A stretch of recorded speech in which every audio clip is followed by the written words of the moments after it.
Hi, welcome to another edition of IMIT News to Use.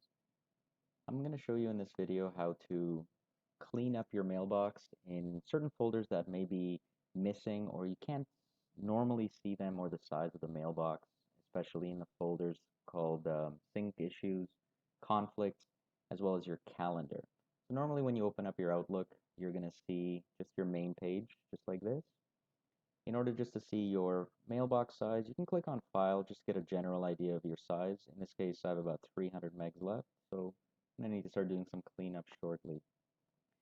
In order to see also specific details on the size of your actual mailbox, you need to right-click on your email, click on Data File Properties, Folder Size, and here you can just scroll through and see every single mailbox size specifically to either the size itself or the subfolders as well. I'll show you also the calendar in this case is about 21 megs. So probably there's some attachments that I can probably clean up as well. So to do this, you can go into your calendar and simply start deleting some of your items, but that'll take you a little bit of time. So I'll show you a quick way to sort it by size and then delete it as required. To do this, click on the three little buttons at the bottom left corner. Click on Folders.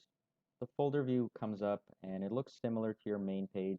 It will have some new add-on items like calendar, contacts, journal, and I'll first talk about the sync issues and conflicts. So these normally come up when you use your mailbox or your Outlook from cached mode if you're using it remotely, or if you have a smartphone.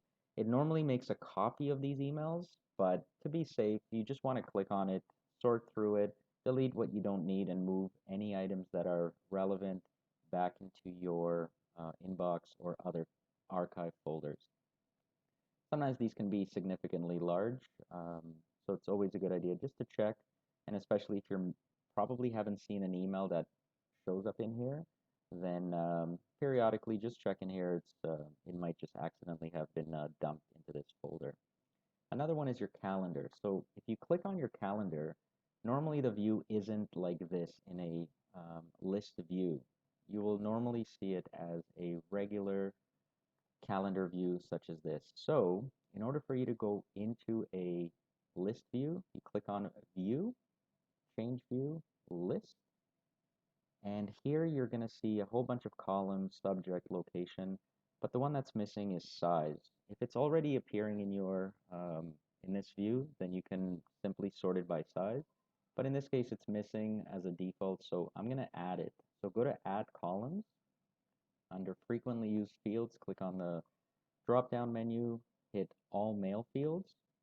You're going to have new available columns. Scroll all the way to the bottom, click on Size, hit Add, click OK, and now you can sort things by size. Now keep in mind this will sort it based on recurrence or individual occurrences. So in this case, I have a 5 meg file just showing up at the very bottom here. So that's sorted by size. I just want to check exactly what it is. I'll double click on it. You can delete this whole mail item, or individually, if you see that maybe there's a copy of or an English and a French version that you only need to keep one, for instance, then you don't have to delete the full item. You can simply right click on the one you don't want to keep and then just remove the attachment. So notice how it's about 3 megs. I'm going to remove this. If you close it, it'll just prompt you to save. Click Save, and now you'll notice that same file size is now half the size. So this is also useful if you're within your own mailbox, in your inbox or sent items, and you just want to clean up certain files that may just be too big, but you still want to keep the content of the email, but not necessarily the attachment itself. So hopefully this was useful for cleaning up your calendar and your sync or conflicts items, but this can also be used for any other folder by sorting it by size and then just clicking or double clicking on the item, and you can remove any attachments individually or the full item on its own. Hopefully this was helpful.